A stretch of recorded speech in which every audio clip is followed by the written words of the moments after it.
bullying que yo sufrí en la escuela tenía que ver con el hijo de la maestra de música, porque la maestra de música me adoraba y me dejaba tocar el piano.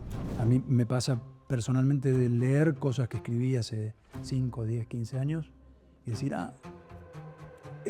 acá algo había entendido, esto que terminé de entender recién ahora, y esto ya lo había entendido en este momento. Intuitivamente. Sí, y salió de manera artística. Por eso es un lenguaje curativo, es un lenguaje que te salva de los monstruos de la razón. La disciplina es una manera de honrar la intuición que tenés, la intuición que trajiste. El don, y de amplificarlo y de honrarlo. Vos lo que tenés que hacer pasar es la energía del sonido desde abajo por todo tu cuerpo, por los brazos, las muñecas y los dedos, y tiene que aparecer desde la tecla, golpear con el martillo y salir por la cuerda y volver a vos. Lo que tiene que sonar es esa flexibilidad que vos estás expresando en todo tu cuerpo.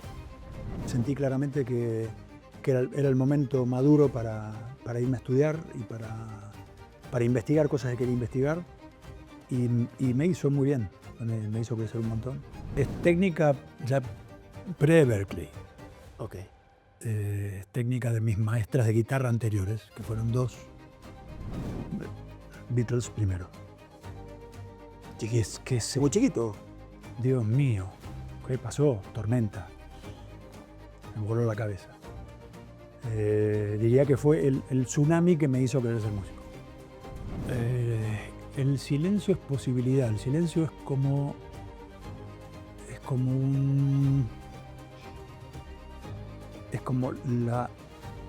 la base sobre la que se puede construir.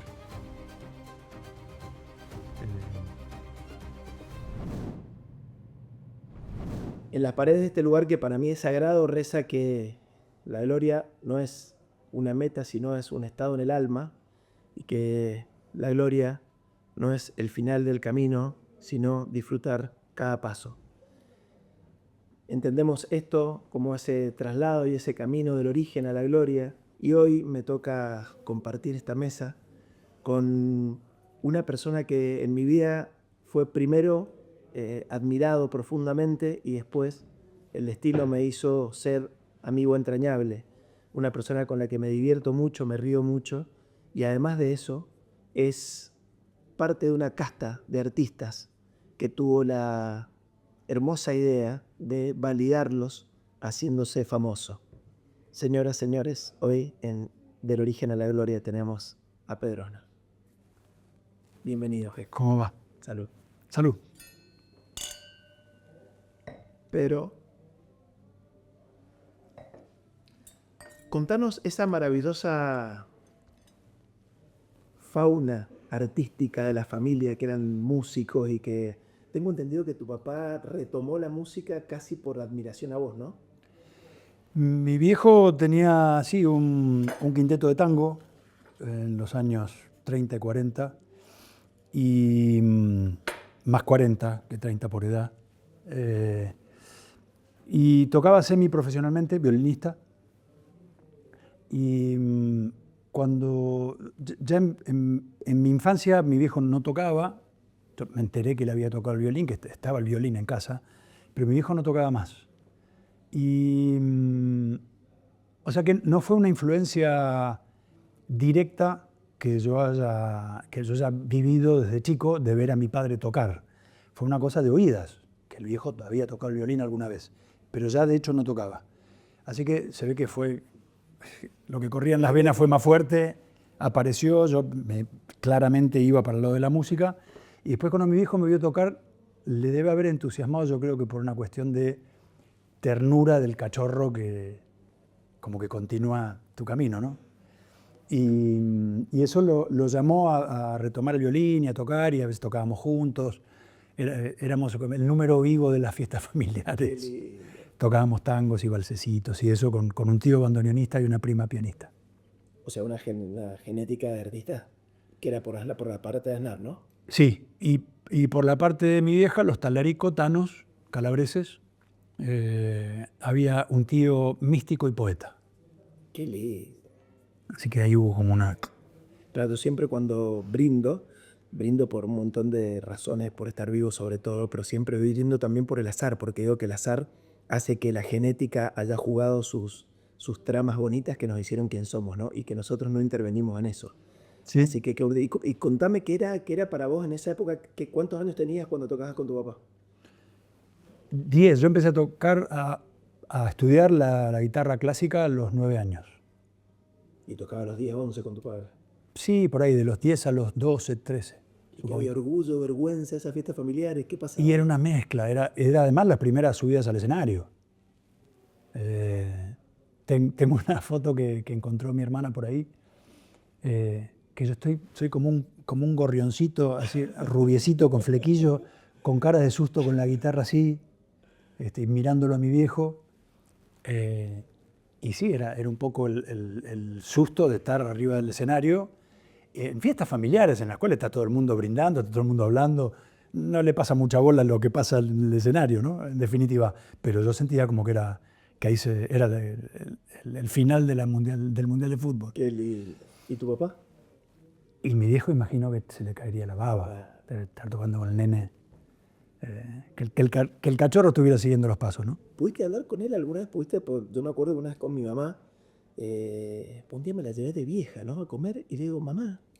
Y le empecé a preguntar cosas de la niñez de ella, que no las sabía, porque los viejos no te los contaban. ¿Pudiste hablar con él alguna vez de la música, de por qué, de cómo? Sí, mi viejo tenía una... Sobre su carrera y sobre su paso por la música, tenía la visión de alguien que había sido semiprofesional y que había vivido los avatares y las amarguras que trae el no poder vivir de lo que te gusta, ¿no? Él sintió tempranamente que tenía que dedicarse a otra cosa para parar la olla.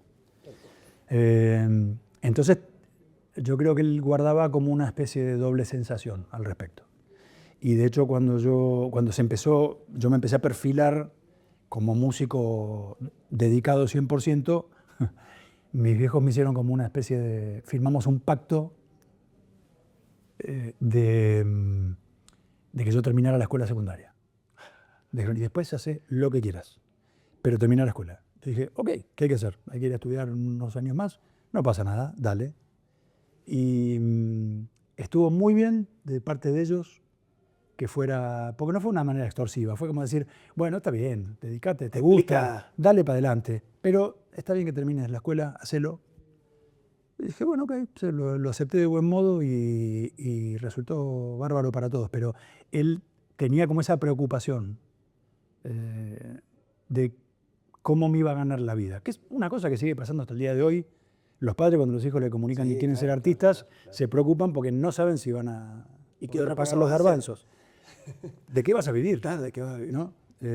Cuando en realidad hay infinidad de posibilidades de vivir siendo músico, de vivir siendo artista en general. Porque en el caso particular de la música, no solamente tenés la opción de subirte a un escenario y interpretar tu propia música, antes de eso o paralelo a eso hay un montón de actividades posibles, un montón de subprofesiones, digamos, ¿no? de ramas que se abren. De la música, desde la musicoterapia a ser profe, a componer para otros, a trabajar en una agencia de talentos. O ser sesionista. Ser sesionista, hay montones de cosas. Puedes dedicarte a una rama que tenga que ver con la grabación, con la producción audiovisual, hay infinidad de cosas, pero en aquellos tiempos era mucho más difícil imaginárselo. ¿Y te vio tu hijo consagrado? Sí. Y que era me imagino los abrazos. Orgullo total. Era mi primer fan. Y mi vieja también. Qué lindo eso, ¿no? Poder compartir con los viejos. Hermoso. Haberle dado Y encima, digo, tu viejo no era mecánico tornero, había sido músico, entonces que su hijo brille en algo, me parece que debe haber sido algo de enorme orgullo. ¿Cómo era ese último año de la escuela secundaria que empezó? ¿Cerú empezó después de la escuela secundaria o en el último año? Justo después, prácticamente. Es que yo no me imagino, te juro por Dios, un tipo con una mochila y con las carpetas y peleándose con la vieja de química y después tocando el bajo con García, con Molo y con León, no lo puedo creer. Mirá, no me acuerdo con exactitud porque yo empecé la escuela primaria medio año antes, porque yo soy de julio, Claro. nací en julio, entonces estaba la opción de o que empiece medio año después o que arranque medio año antes. Mi vieja eligió medio año antes. Entonces, bueno, siempre quedé como un poquito El más chico corrido del curso. de la generación, ¿no? Que me tocaba. Entonces no me acuerdo exactamente en qué año fue que terminé la secundaria, pero ya estaba tocando profesionalmente, seguro. No sé si estaba con Alas ya, o con Raúl Porchetto. De hecho, durante Madre Atómica, que tenía 15, estaba de cabeza, creo que estaba en tercer año de la secundaria. Y vos me preguntabas cómo había sido el último año. Te diría cómo fueron los últimos 3 años, que fue en los que yo ya estaba tocando semiprofesionalmente / profesionalmente. Había una mezcla de orgullo de los compañeros de clase y de muchos celos. Claro, sí. Entonces, el bullying que yo sufrí en la escuela tenía que ver con... ¿Qué te crees vos? ¿Y a quién le ganaste? Claro. Ah, ¿cómo era que me decían?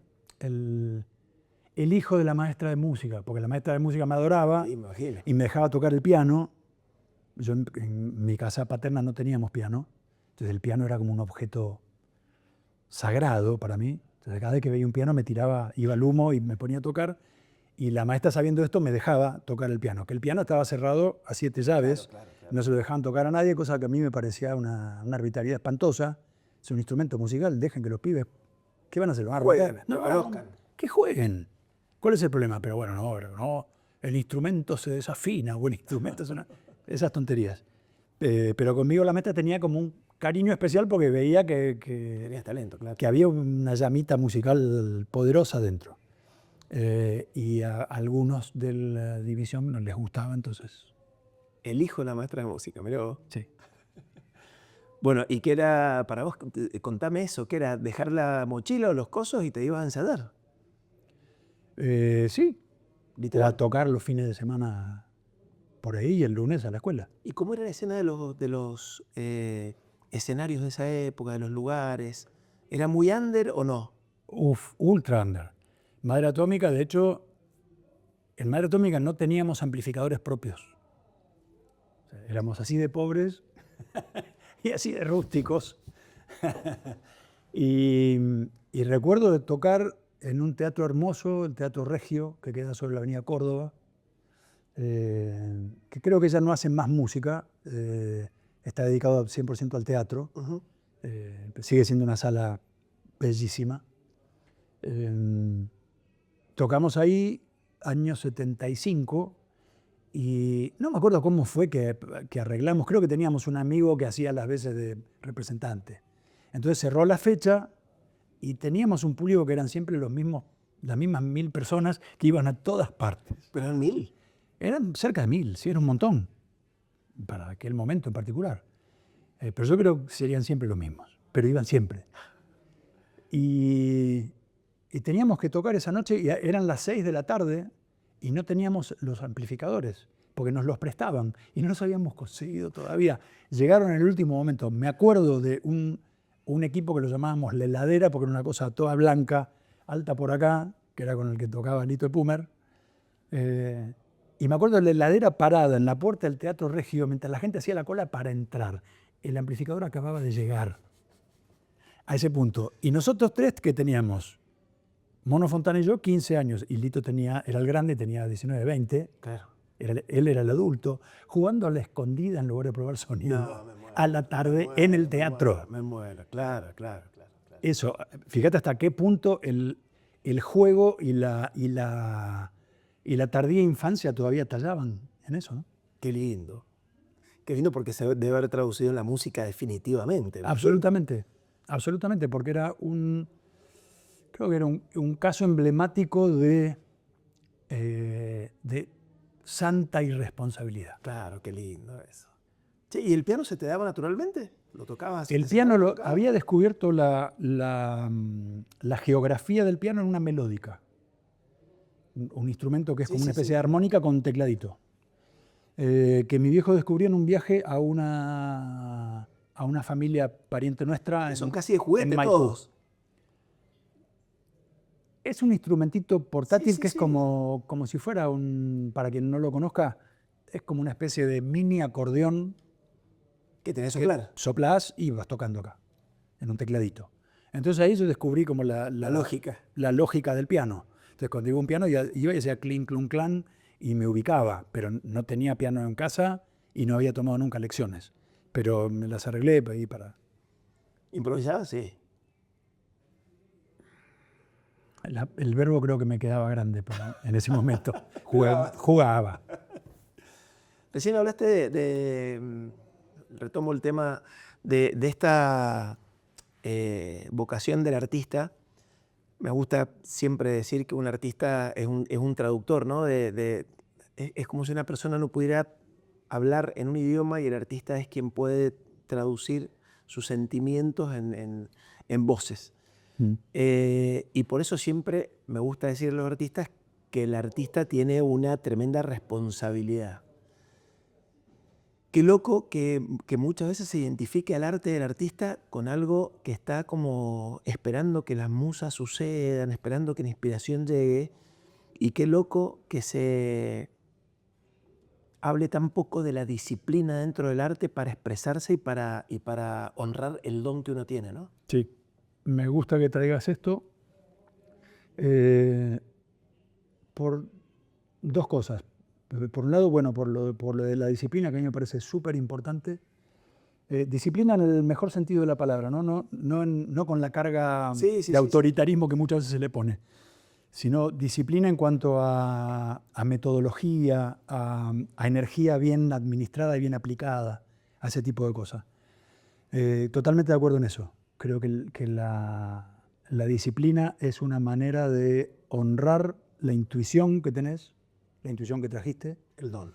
el don, y de amplificarlo y de honrarlo, ¿no? Y de poder encauzarlo.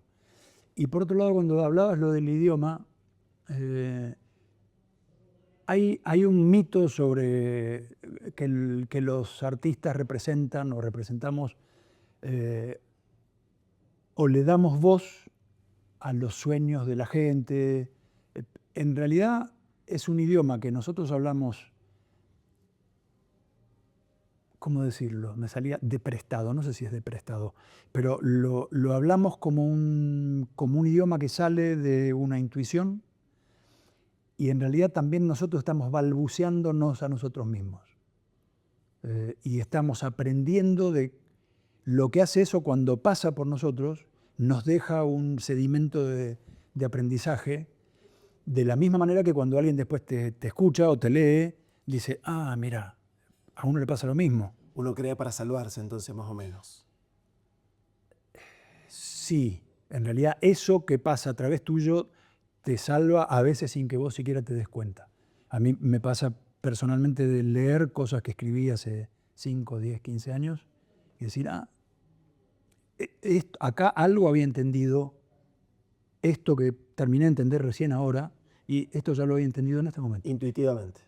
Sí, y salió de manera artística. Por eso es un lenguaje curativo, es un lenguaje que te salva de los monstruos de la razón, y a los que lo hacemos nos salva y nos enriquece tanto como al Quiero decir. espectador. Y estamos tan a merced de eso como el espectador. Porque no es algo, yo no siento que sea algo particularmente de uno. No, comparto. Es algo que se Eso manifiesta. es alimentar el ego, ¿no? Sí, cuando uno cree que uno es el que... No lo inventaste, es algo que viene, que está por ahí. Vos tenés Sos como un canal, ¿no? tal vez el don sí de manotear y muchas veces encontrar cosas. Y transformarlas por ahí. Sí, pero es un don que está presente en todos nosotros de maneras distintas. Porque también hay como una glorificación de las labores artísticas o de las artes, como si se hubiera establecido una especie de jerarquía de que cuáles son las grandes artes y cuáles son las artes menores, que son más bien artesanías. Entonces se traza una línea muy tajante ahí, y no es tan tajante. Bueno, acabamos de disfrutar tu hermosa cocina. Acá, eso es un arte, sin lugar a dudas. Y en eso también se manifiestan cosas que trascienden el viaje de la razón.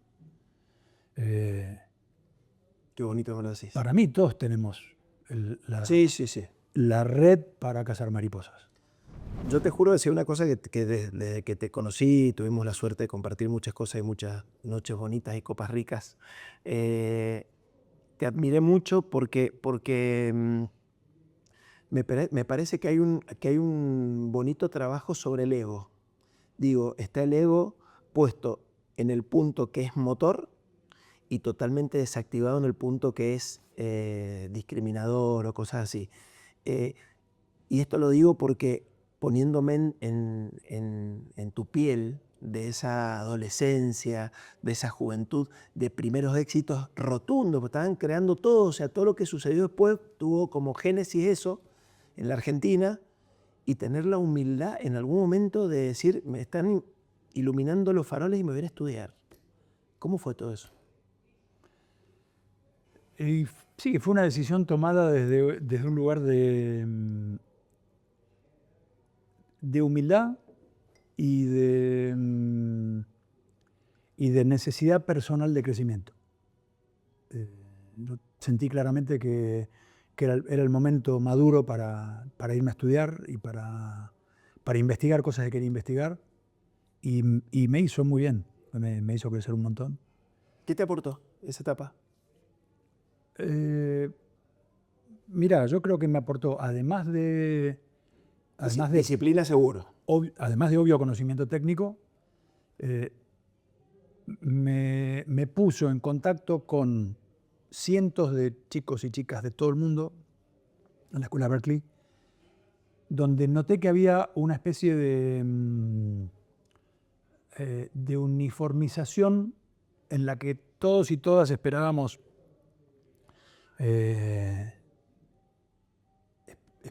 convertirnos en la próxima gran cosa, basándonos en la plantilla de nuestros héroes musicales. Pero un poco había como una especie de indiferenciación, ¿no? Poca Como una discriminación. homogeneización, ¿no? Y me dije, bueno, ¿qué es lo que yo puedo tener de particular? Yo soy uno más de toda esta gente. ¿Qué es lo que puede ser que tenga de particular lo que yo puedo ofrecer? Y me dije, en primer lugar, que soy latinoamericano. Ese ya es una primera cosa determinante. Yo vengo de determinado lugar del mundo, vengo del sur. ¿Y qué es eso? ¿Y cómo es eso? ¿Y cómo suena eso? Qué lindo. ¿Estoy haciendo sonar eso? Qué lindo es. Y esa pregunta y las posibles respuestas subsiguientes han sido todo el viaje hasta acá. Qué bonito. ¿Te acordás en esa época de compartir? Yo no me imagino cómo habrán sido esos momentos con todos los compañeros músicos jóvenes de todo el mundo. ¿Te acordás de alguien que te haya emocionado, de tus compañeros en esa época? ¿Algún cantante, alguien que interpretaba algo? Sí, había gente notable, había chicos que tocaban sorprendentemente más allá de la tempranísima edad que tenían. Teníamos todos en promedio 20 años, 20, 22 años. Y había algunos que eran absolutamente notables, sí. Pero también el hecho de estar rodeado de tanta gente dedicada con absoluta pasión, gente que se había venido, como yo, desde los rincones del mundo, había coincidido ahí en Boston para decir, tengo que ir a buscar ahí, a ver qué pasa, a ver qué encuentro. Entonces es una decisión que implicaba, en muchos casos hablábamos con compañeros y todos habíamos raspado el fondo del chanchito para juntar los mangos para ir ahí y para bancarnos. Yo tenía amigos que trabajaban en una hamburguesería, en una pizzería, para pagarse el alquiler de una habitación de este tamaño, llena de cucarachas. Entonces era gente que tenía la pasión a tope acá. Y éramos muchos. Entonces la pregunta también era, ¿cuántos de nosotros van a lograr lo que sueñan? y ya se perfilaba que había unos poquitos que estaban logrando sus sueños y había muchos que por ahí iban a Outstanding. después a encontrarle otros canales, ¿no? Y movidos por la pasión se lo iban a encontrar siempre, obviamente. Che, ¿te Sí, cruzaste con seguramente. alguien después en la vida, con alguno de los compañeros de ahí? Me seguí viendo con amigos argentinos que estudiaban ahí. Hoy uno de ellos es uno de los bateristas en España más reclamados y en grabaciones y en sesiones y eso, queridísimo amigo, el cabezón, Marcelo Belón. Más que nada con la troupe argentina, el Argentinódromo, como nos llamábamos. Pat fue luego de eso, ¿no? Inmediatamente después. Inmediatamente después. O sea, de ahí fuiste Yo a... cursé dos semestres en la escuela. Lo invité a Pat, a Lyle Mays y a Dan Gottlieb, su pianista y baterista respectivamente en aquel momento, a grabar un par de canciones mías. Y esa sesión de grabación fue un poco como el determinante de que me llamaran al grupo, al que entré inmediatamente después, a la semana de eso. Y contame esos primeros días ahí en el grupo, una locura. Uf, fuerte, porque... Acá meto un paréntesis para los chicos que seguramente nos van a ver, que quiero que nos expliques un poquito porque Pat Metheny para mí, nada, es como el factotum, no sé, una locura. Explicar a los chicos sintéticamente qué era tocar ahí y quién era Pat Metheny. Bueno, Pat es, yo creo, uno de los grandes músicos del mundo, más allá de ser un guitarrista extraordinario, un gran compositor, y un tipo que supo desarrollar un lenguaje propio. Vos escuchás 4 notas de Pat en un parlante que suena por ahí y decís Pat Metheny. Claro. Esa capacidad de hacer música instrumental y que a través de tu instrumento tu sonido sea reconocible con 3 o 4 notas, es un don que muy poca gente tiene. Es muy particular. Y él desarrolló un vocabulario inmediatamente reconocible. Ya a partir de ahí estás hablando de un tipo extraordinario, fuera de serie. Un Charlie Parker en el saxo, un Astor Piazzolla en el bandoneón. Estás hablando de esas cosas, ese nivel. Y la banda una locura. Fuera de serie. Y la banda un disparate, nivel de musicalidad. Lyle Mays era un pianista, me cuesta decir era, todavía me cuesta decir era, nos dejó hace unos años. Uno de los pianistas con más vuelo y con más sensibilidad que he escuchado y con un nivel de erudición musical que cuando vos lo escuchabas, nada de esa erudición salía a la luz. Él no tocaba desde su conocimiento técnico irreprochable. Él tocaba desde una humanidad que se desplegaba así a manos llenas. Una de las cosas más lindas de haber tocado en el grupo fue escucharlo a él improvisar noche tras noche y no tocar nunca lo mismo. Siempre era distinto. Él no tenía una plantilla desde la cual arrancaba. Siempre que se tiraba la pileta era de un ángulo distinto. Dices, qué guacho, mira dónde arrancó. Y después lo desarrollaba y después lo cerraba de una manera que justificaba todo el viaje que había hecho. Y a la noche siguiente iba a ser otro viaje. En cada tema. En cada tema, cada noche. Una locura. ¿Y cuántos músicos eran ahí en la banda de Pat? Cuando yo entré éramos 5 en total. Bueno, Pat, Lyle Mays, Steve Rodby en el bajo y contrabajo, Paul Huértico en la batería, que entró junto conmigo, que también ahí se cambió de baterista en ese momento, y yo como multiinstrumentista y cantante.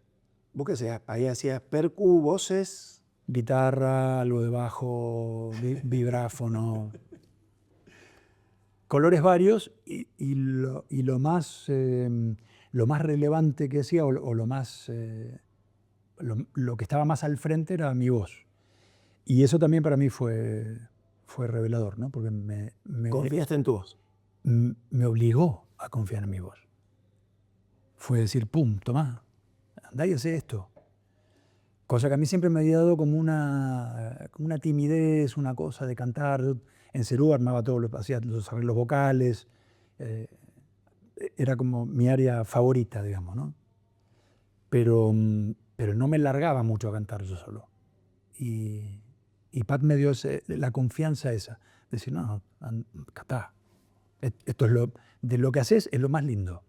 Es una cosa que yo no lo hubiera pensado así nunca. Y me ayudó a tomar conciencia de mi voz como instrumento. ¿Hay alguno de los instrumentos que te emocione más que todos los otros de los que tocas? Bien tocado, todos los instrumentos son hermosos. Ahora, de los que yo toco, el bajo es mi casa, ¿no? Ahí estoy como tomando sol en el patio de mi casa, abajo de un parral, feliz de la vida. Después, el piano es el gran instrumento para componer, pues es como una orquesta al alcance de la mano. Y la guitarra es un instrumento de una intimidad, es un instrumento que tenés abrazado. Pegado al alma. Y el nivel de expresividad que se puede alcanzar en una guitarra es notable. Te voy a hacer una pregunta que no sé si es una pregunta, pero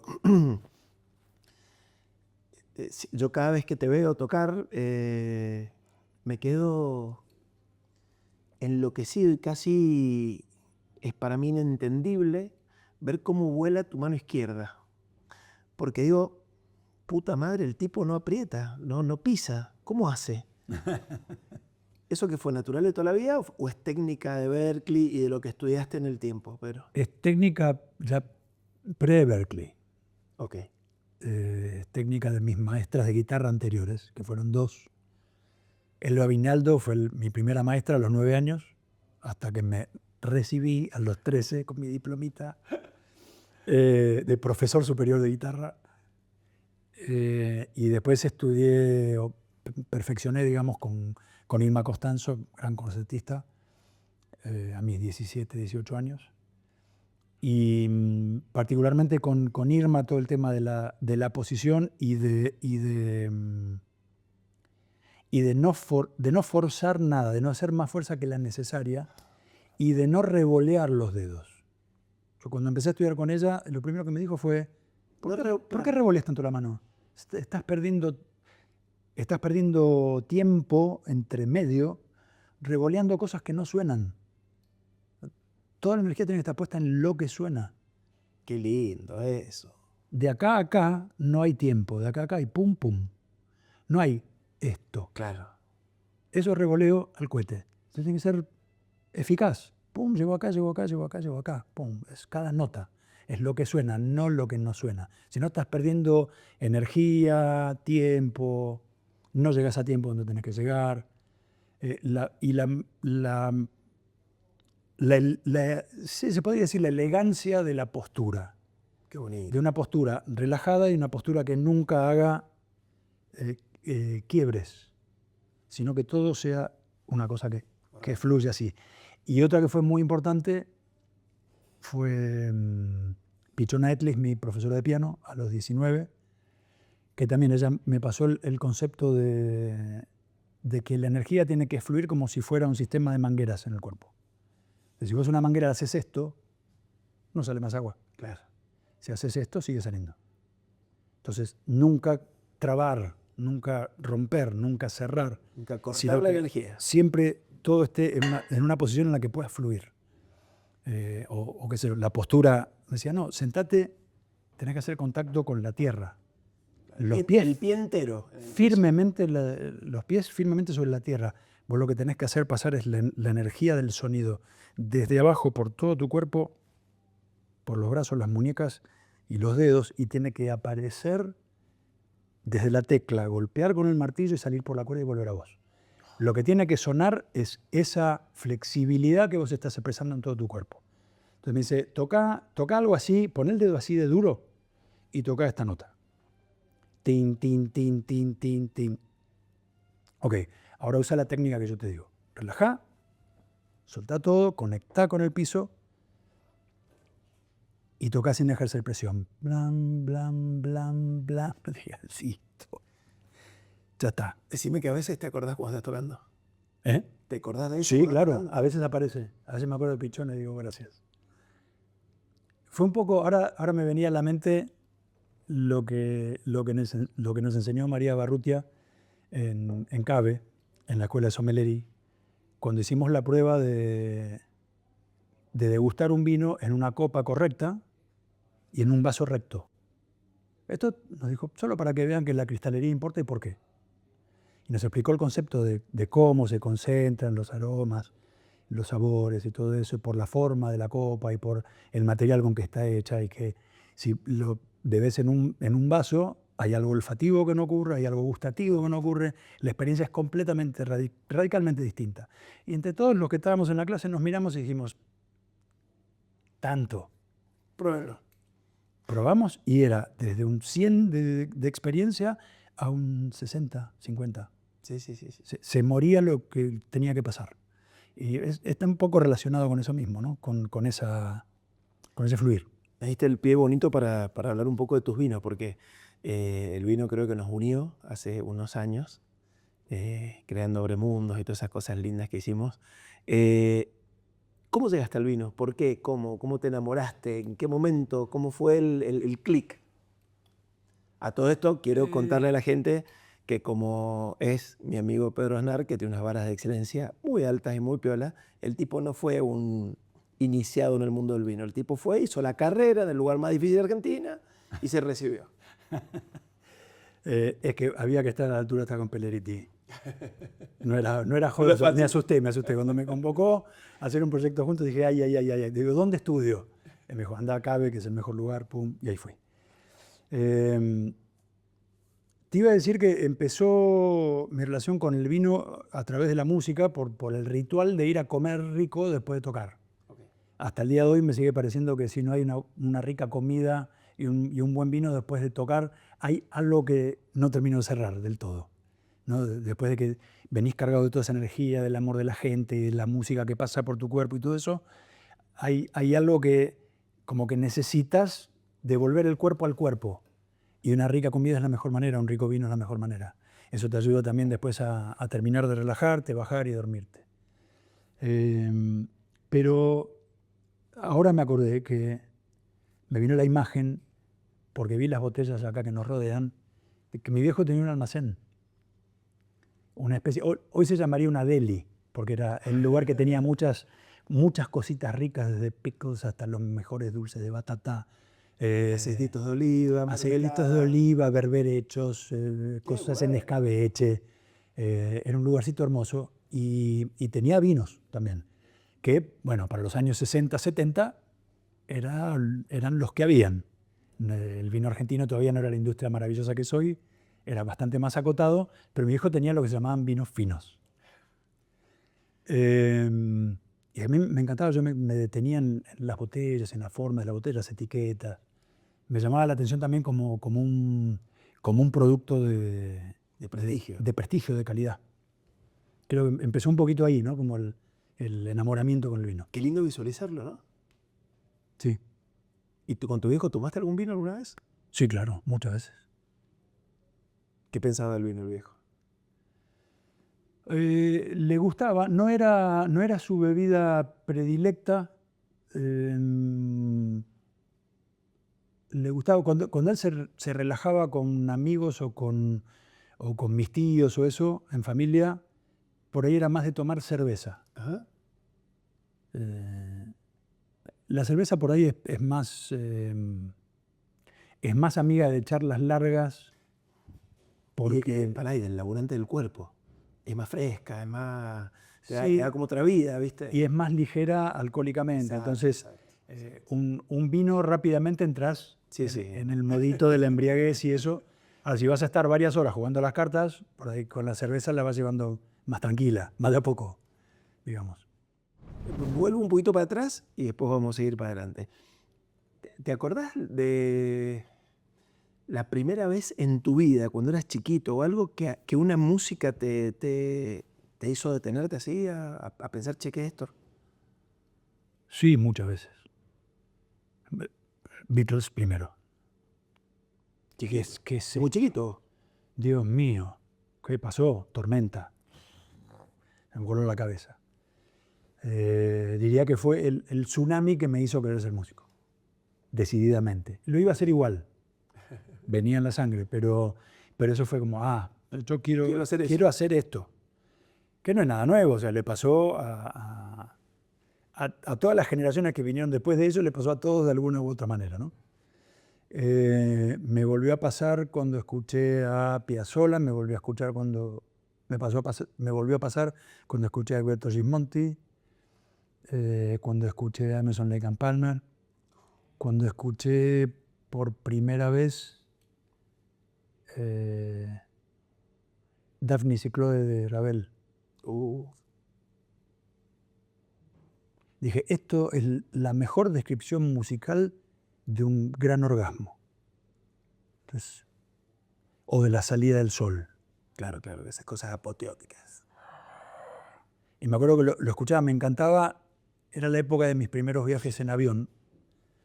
Y pre-Walkman, el Walkman para los que sean muy chiquitos, o no tanto, fue el primer dispositivo para reproducir cassettes de cinta portátil, con pilas y que tenía unos Los Sony y los iWeb. auriculares y no sé qué cosa.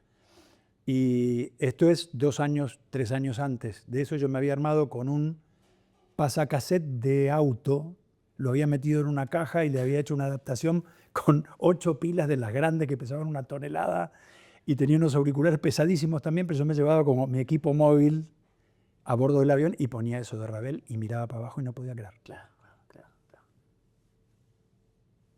¿Cómo te has dado con los viajes en la vida, hablando de avión? En el avión le tengo todo mi cariño, todo mi respeto, pero ya me hartó. Sí, ¿no? Si al punto que tengo que hacer viajes largos, me guste o no, por trabajo. Entonces hacer viajes largos por placer ya medio como que me cansa. Es decir, me voy a meter en la cápsula esta 13 horas para... Digo, vamos a Mar Chiquita. ¿Cómo está tu casita por allá? ¡Ah! Divina. No digamos dónde por las dudas para que no haya ningún fan a molestar. Divina, ¿Sí? divina. Es un refugio hermoso en el bosque, cerquita al mar. Y los otros días pensaba en la cantidad de cosas que escribí ahí, son muchas, muchas. Este año se cumplen 10 años que tengo la casa ahí. Y escribí un montón de los discos que hice desde 2015 para acá, incluso antes, porque me acuerdo que tenía tanta manija con la casa, la fui construyendo de a poquito a lo largo de 2 años.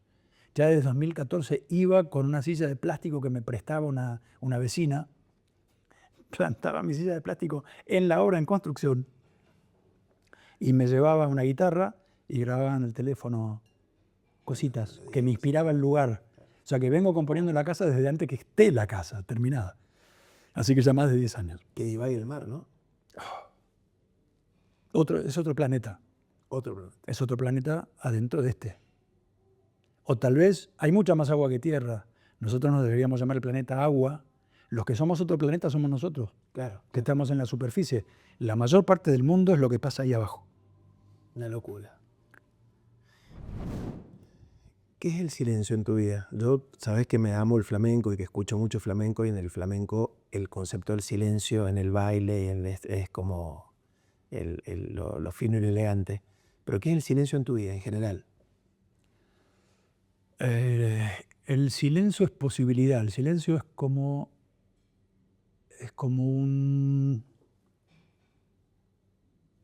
la base sobre la que se puede construir.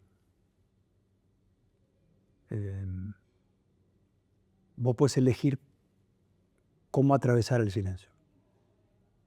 ¿Llenarlo con qué? De ahí un poco viene el nombre de estos vinos, Akasha, que significa éter, cielo, espacio, y en la filosofía de la India se considera que es el 5º elemento. Entonces es el substrato que permite que exista todo lo que existe. Los otros 4 elementos surgen porque está el 5º, que no se ve, pero es el que permite que ocurra.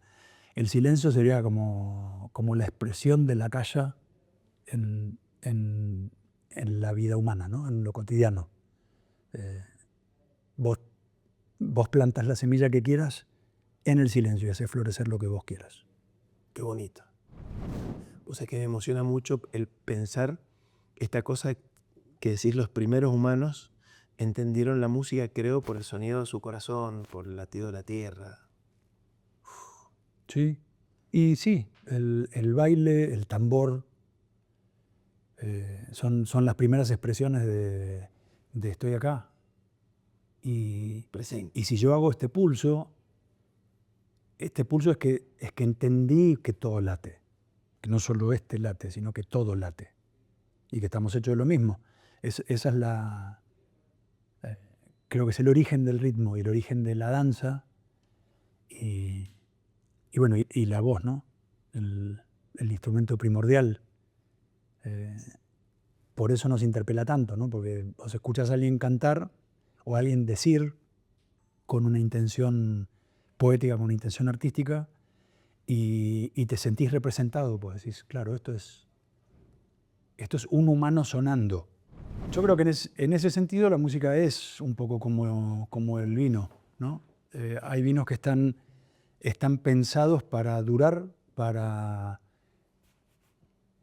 guardarlos, atesorarlos y dejar que el tiempo haga una magia con ellos y ellos con el tiempo.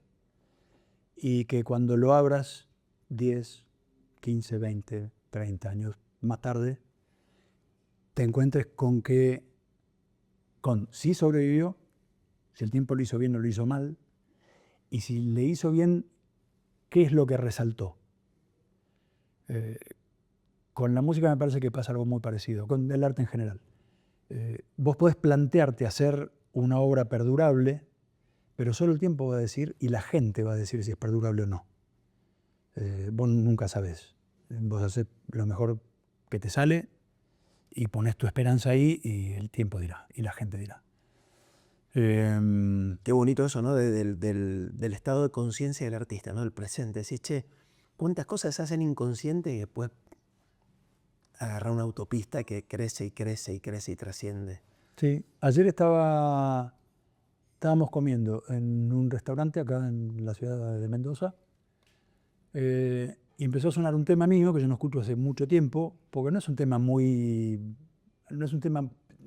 es un tema bastante atípico mío, porque es de otro estilo que lo que hago en general, y estaba puesto en una playlist, en un mix de cosas que había de todo. Música latinoamericana en general, algo de música española, y me sorprendió en el sentido de cómo las canciones tienen una autonomía que la gente o alguna gente elige poner eso en determinado lugar, en determinado momento, para representar determinada emoción, determinado estado del espíritu, y eso es algo que te trasciende a vos, o sea, no tiene nada que ver por ahí con la intención con la que vos hiciste esa canción, Claro. o que vos esperaras o no que perdurara. Y me sorprendió, es una canción que ya tiene más de 10 años, y dije, mira, Está bien. voy a seguir comiendo. Como a Borges cuando leen, un día le estaba haciendo una entrevista y le leen unos versos y le dicen, esto es suyo, Borges. Estoy bastante de acuerdo con eso que escribí en ese momento. Dice que generalmente no estoy de acuerdo, dice, con la cosa que escribí. Sí, porque lo que te pasa es que vos vas creciendo, haciendo lo que haces, y vas representando lo que fuiste entendiendo en cada momento y a cada paso. Y por ahí pasaron 10, 20, 30 años, volvés sobre algo y decís, no sé si pienso hoy exactamente esto, pero está bien en ese momento. Mira, el otro día me preguntaba un amigo sobre cómo estaba haciendo, estoy festejando mis 50 años con la música desde el año pasado, y haciendo shows sobre eso y recorriendo toda la música de todo ese tiempo. Y me preguntó así, como a calzón quitado, ¿no? Fuera del régimen de entrevista, digamos, fuera del ámbito público. Me dijo, ¿qué sentiste? ¿Cómo se te dio el hecho de estar sobre el escenario y visitando todo ese tiempo? ¿Te reconoces? ¿Qué te pasa cuando pasas por canciones de hace mucho tiempo? ¿Te vuelven imágenes? ¿Te sentís bien? estás cómodo. Como la tía que te dice, nene, abrigaste. Claro. Y le dije con total honestidad que sí, que me siento cómodo, me siento a gusto y por momentos a la vez es un vértigo. Porque es asomarse como a un aljibe muy profundo que recorre mucho tiempo y cuando abro el show con una piecita que compuse a los 15 años, el chico ese queda ya de lejos y no tanto a la vez. Claro. ¿No? Porque te reconoces, decís, sí, claro, entiendo cuál era la búsqueda, entiendo por dónde iba, entiendo que esto es la génesis de otras cosas que vinieron después, entonces está bien, el hilo está. Pero eso después se va repitiendo año por año a lo largo del concierto. Entonces se va como potenciando, vas pasando por cada lugar. Claro. Es fuerte, emocionalmente es un tour de force. Y me deja medio molido cuando termino cada concierto. Claro, porque me imagino. Porque es pasar por todo eso. Pero lo lindo es poder atravesarlo con la alegría de estar de acuerdo, si bien tal vez no con cada detalle o con el modo de cada cosa, sí con el tipo que lo hizo. Es decir, está bien, 1998 tiraste esta, y sí, y sí. Y totalmente. Hoy dirías lo mismo, no, exactamente igual no, pero estuvo bien, ¿entendés? Porque sí, vamos. ¿Y la muerte? ¿Qué pasa con la muerte? ¿Qué sentimos de la muerte? En todo sentido, no lo digo en el hecho físico de morirse, ¿no?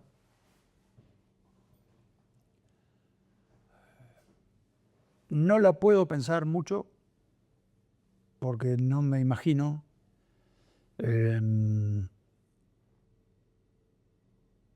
No se me da fácil pensar en que pueda haber una nada absoluta, como un apagón, un off, en el que más nada de nada.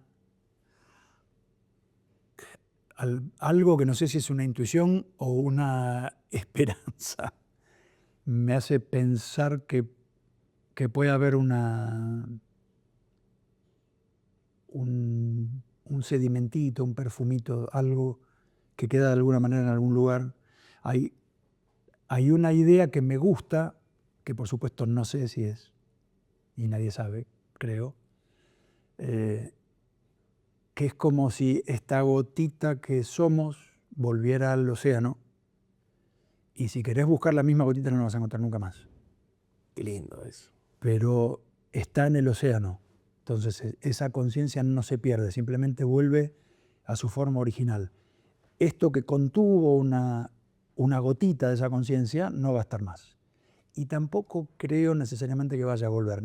No creo en la reencarnación como lo de los lamas que dicen, sí, no, si reconoce 3 lugares o 3 personas o 3 juguetes que tuvo en su encarnación anterior, entonces es que reencarnó y tal. Instintivamente digo, Rari. porque me da esta sensación, ¿no? Como lo de la gota y el océano. Entonces, que desaparezca por completo, que haya un completo nada, no creo. Sí creo y espero que sea esa vuelta al océano, y que el océano ese en realidad es una totalidad de amor. Qué lindo. Que creo que es lo que funda y lo que sostiene todo lo que existe y todo lo que hay del otro lado. Creo que es una bola de amor infinita. Y creo que volvemos a encontrarnos con eso y pasamos a ser eso. Pero ya no vamos a ser ni José ni Pedro. Y vendrán otras gotitas que tal vez contengan algo de lo que nosotros fuimos también. Sí, claro, y un mar que también alguna persona lo va a ver poéticamente y va a inspirar nuevas canciones y nuevas músicas y nuevas artes. Ponele. ¿La gloria en tu vida? La gloria no, la gloria esta. Acá. La gloria. ¿Qué es la gloria? Si querés, pongámoslo como sinónimo de éxito. Sí, iba a decir, me parece que tiene dos modos de verlo.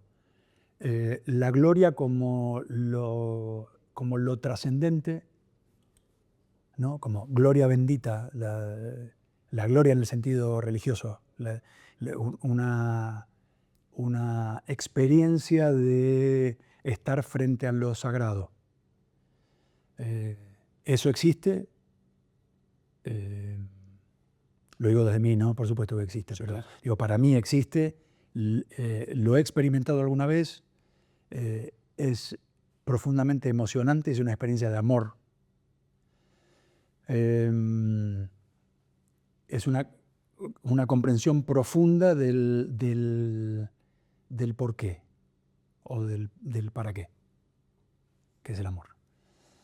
Y la gloria como gloria personal, la gloria del triunfo es pasajera, es un rayito que el atardecer se lleva puesto rápidamente y que si se le pone demasiadas fichas ahí, me parece que te perdés algo del camino. Recordando algo hermoso que dijiste que está en estas paredes, lo de que no es el destino en sí, sino el transcurrir, el camino que haces mientras tanto, ¿no? O la frase aquella de Lennon de la vida es lo que te pasa mientras vos estás ocupado haciendo otra cosa.